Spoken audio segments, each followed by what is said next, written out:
Hello बच्चों, स्वागत है आपका हमारे यूट्यूब चैनल ओम लर्निंग क्लासेस में। तो आज की वीडियो में हम लोग डॉक्टर एस एम शुक्ला का चैप्टर 1 जो कि है गैर व्यापारिक संस्थाओं के लेखे का क्वेश्चन नंबर 21 सॉल्व करेंगे और समझेंगे कि आर्थिक चिट्ठा के आधार पर receipt and payment account, income expenditure account कैसे बनाते हैं। तो चलिए वीडियो शुरू करते हैं।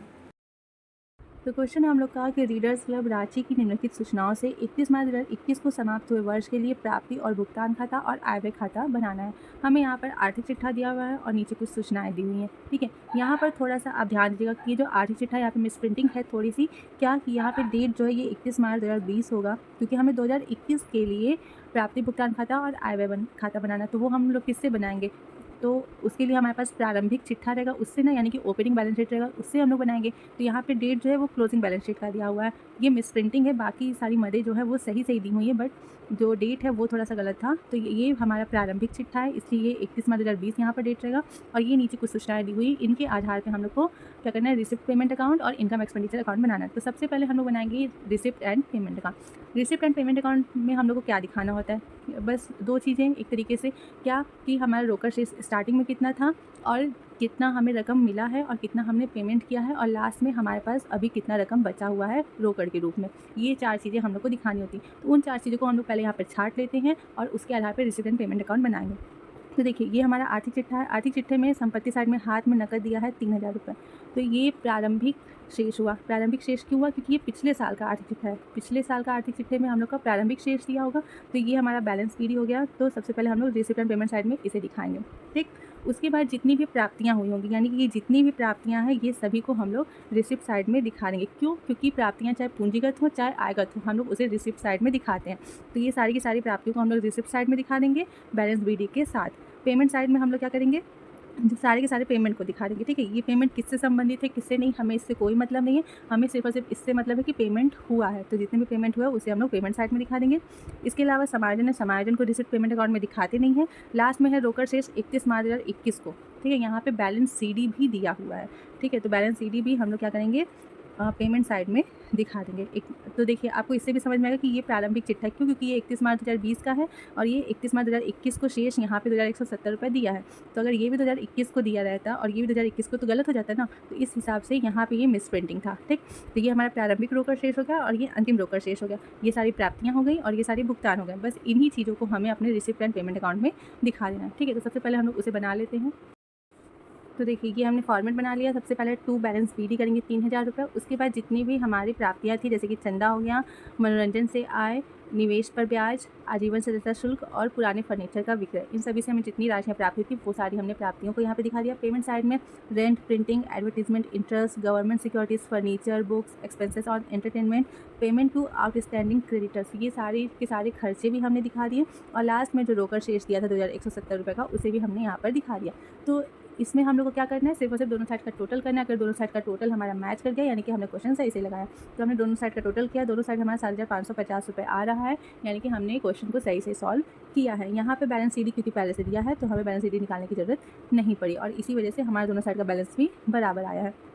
अब इसके बाद हम लोग क्या करेंगे, इसके बाद हम लोग बनाएंगे इनकम एंड एक्सपेंडिचर अकाउंट। तो इनकम एंड एक्सपेंडिचर अकाउंट बनाने के लिए हम लोग को सारी की सारी आयगत मदों को छांटना होगा और उनसे संबंधित समायोजनों को भी देखना होगा। तो पहले हम लोग देख लेते हैं कि कौन कौन सी मदें इनकम एक्सपेंडिचर अकाउंट में जाएंगी।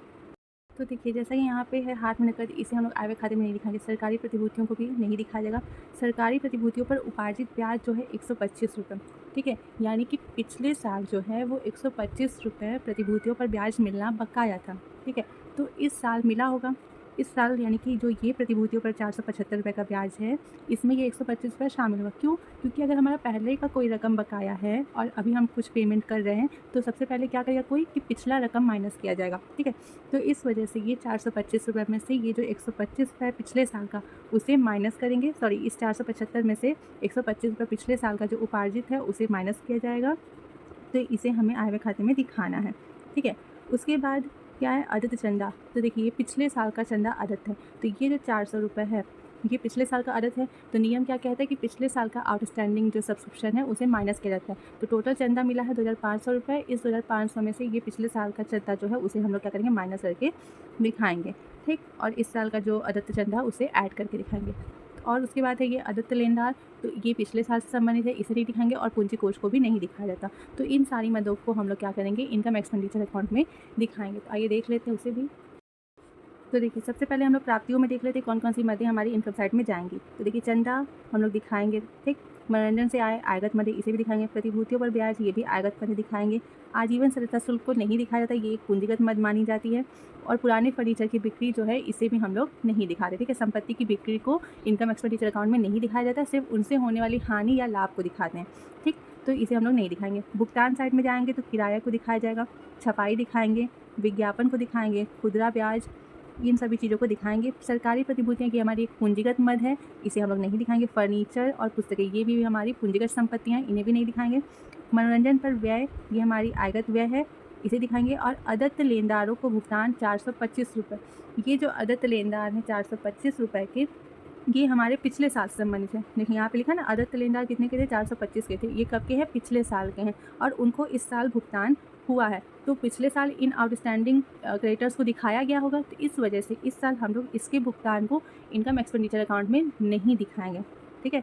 साफ साफ सी बात है कि हमारे ये जो लेनदारों का भुगतान है ये पिछले साल से संबंधित है, और पिछले साल की किसी भी मद को हम लोग इनकम एक्सपेंडिचर अकाउंट में नहीं दिखाते, क्योंकि इनकम एक्सपेंडिचर अकाउंट का एक रूल है कि उसमें सिर्फ और सिर्फ वर्तमान वर्ष की मदें ही जाएंगी, और ये जो है ये हमारा पिछले वर्ष से संबंधित है, इस वजह से इसे हम लोग यहाँ पर नहीं दिखाएंगे, ठीक है। तो ये सारी चीज़ें जिसे हमने टिक लगाया है वो सारी चीज़ों को हम लोग इनकम एक्सपेंडिचर अकाउंट में दिखाएंगे। आते हैं समायोजन पे। तो समायोजन में है कि चंदा 325 रुपये बकाया है, तो चंदा में हमें ये 325 रुपये ऐड करने हैं। तो यहाँ पे चंदा के ऊपर हम लोग डॉट लगा लेते हैं कि इसमें हमें समायोजन करना है। छपाई के 75 रुपये और किराए के 100 रुपये भी अदत्त है, तो छपाई में भी हमें समायोजन करना है और किराए में भी हमें समायोजन करना है, ठीक। उसके बाद प्रतिभूतियों पर 150 रुपये ब्याज उपार्जित है। ये जो प्रतिभूतियों पर ब्याज है 475 रुपये, इसमें हमें 150 रुपये और ऐड करके दिखाना है, तो इसे भी हम लोग दिखा लेते हैं। इसके बाद क्योंकि हमें प्रारंभिक चिट्ठा भी दिया हुआ है, तो एक नज़र हमें यहाँ पर भी देखनी होगी कि इसमें से भी तो कोई मद ऐसी नहीं ना है जो कि हमें माइनस या प्लस करनी है। तो देखिए जैसा कि यहाँ पे है हाथ में नकद, इसे हम लोग आय व्यय खाते में नहीं दिखाएंगे। सरकारी प्रतिभूतियों को भी नहीं दिखाया जाएगा। सरकारी प्रतिभूतियों पर उपार्जित ब्याज जो है 125 रुपये, ठीक है। यानी कि पिछले साल जो है वो 125 रुपये प्रतिभूतियों पर ब्याज मिलना बकाया था, ठीक है। तो इस साल मिला होगा, इस साल यानी कि जो ये प्रतिभूतियों पर 475 रुपये का ब्याज है, इसमें ये 125 रुपये शामिल होगा। क्यों? क्योंकि अगर हमारा पहले का कोई रकम बकाया है और अभी हम कुछ पेमेंट कर रहे हैं, तो सबसे पहले क्या करेगा कोई कि पिछला रकम माइनस किया जाएगा, ठीक है। तो इस वजह से ये 425 रुपये में से ये जो 125 रुपये पिछले साल का उसे माइनस करेंगे, सॉरी इस 475 में से 125 रुपये पिछले साल का जो उपार्जित है उसे माइनस किया जाएगा। तो इसे हमें आय व्यय खाते में दिखाना है, ठीक है। उसके बाद क्या है, अदत्त चंदा। तो देखिए ये पिछले साल का चंदा अदत्त है, तो ये जो 400 रुपये है ये पिछले साल का अदत्त है। तो नियम क्या कहता है कि पिछले साल का आउटस्टैंडिंग जो सब्सक्रिप्शन है उसे माइनस किया जाता है। तो टोटल चंदा मिला है 2500 रुपये, इस 2500 में से ये पिछले साल का चंदा जो है उसे हम लोग क्या करेंगे, माइनस करके दिखाएंगे, ठीक। और इस साल का जो अदत्त चंदा उसे ऐड करके दिखाएंगे। और उसके बाद है ये अदत्त लेनदार, तो ये पिछले साल से संबंधित है, इसे नहीं दिखाएंगे और पूंजी कोष को भी नहीं दिखाया जाता। तो इन सारी मदों को हम लोग क्या करेंगे, इनकम एक्सपेंडिचर अकाउंट में दिखाएंगे। तो आइए देख लेते हैं उसे भी। तो देखिए ये हमारा फॉर्मेट हो गया। इसमें सबसे पहले हमने रेंट दिखाया, रेंट 600 था, इसमें क्या आउटस्टैंडिंग 100 रुपीज़ ऐड किए हैं। प्रिंटिंग 150 का, उसमें आउटस्टैंडिंग 75 रुपये ऐड किए हैं। एडवर्टीजमेंट, इंटरेस्ट, एक्सपेंसेस और एंटरटेनमेंट, ये सारी चीज़ों को हमने एज इट इज़ दिखा दिया। इनकम साइड में जाएंगे, सब्सक्रिप्शन टोटल 2500 रुपये मिला था, जिसमें से कि पिछले साल का जो आउटस्टैंडिंग है 400 रुपये वो माइनस करेंगे, हो जाएगा 2100 रुपये। इस 2100 रुपये में इस साल का जो आउटस्टैंडिंग है 325 रुपये उसे ऐड करेंगे, टोटल सब्सक्रिप्शन हो जाएगा 2425 रुपये। फिर है कि मनोरंजन से आय हुआ था 1000 का। इंटरेस्ट ऑन सिक्योरिटी यानी कि प्रतिभूतियों पर ब्याज हमें मिला था टोटल 475 रुपये, जिसमें से कि पिछले साल का यानी प्रीवियस ईयर का उपार्जित ब्याज माइनस करेंगे 125, तो आएगा टोटल 350 रुपये। और इस साल का उपार्जित ब्याज 150 रुपये ऐड करेंगे, तो टोटल इंटरेस्ट ऑन सिक्योरिटी इस साल का हो जाएगा 500 रुपये। बस हमें यहाँ पर इतनी चीज़ों को ही दिखाना था। फिर दोनों साइड का हम लोग टोटल करेंगे, टोटल करने के बाद बैलेंस निकालेंगे। तो बैलेंस हमारा डेबिट साइड में सरप्लस आ रहा है 1995 रुपये को, तो इसे हम लोग इस तरीके से दिखा देंगे। तो आई होप कि आप लोग को ये क्वेश्चन काफ़ी अच्छे से समझ में आया होगा। थोड़ा सा इसमें समझने की ज़रूरत है कि कौन सी, अगर आपका कॉन्सेप्ट क्लियर है कि आयगत मदें क्या है, पूंजीगत मदें क्या हैं, कौन सी मदों को माइनस करते हैं, कौन सी मदों को प्लस करते हैं, तो आपको ये क्वेश्चन लगाने में थोड़ी सी भी दिक्कत नहीं होगी। अगर फिर भी आपको कोई दिक्कत समझ में आ रहा है, कोई चीज़ नहीं समझ में आया है इस क्वेश्चन का, तो आप हमें कमेंट बॉक्स में पूछ सकते हैं। मिलते हैं नेक्स्ट वीडियो में।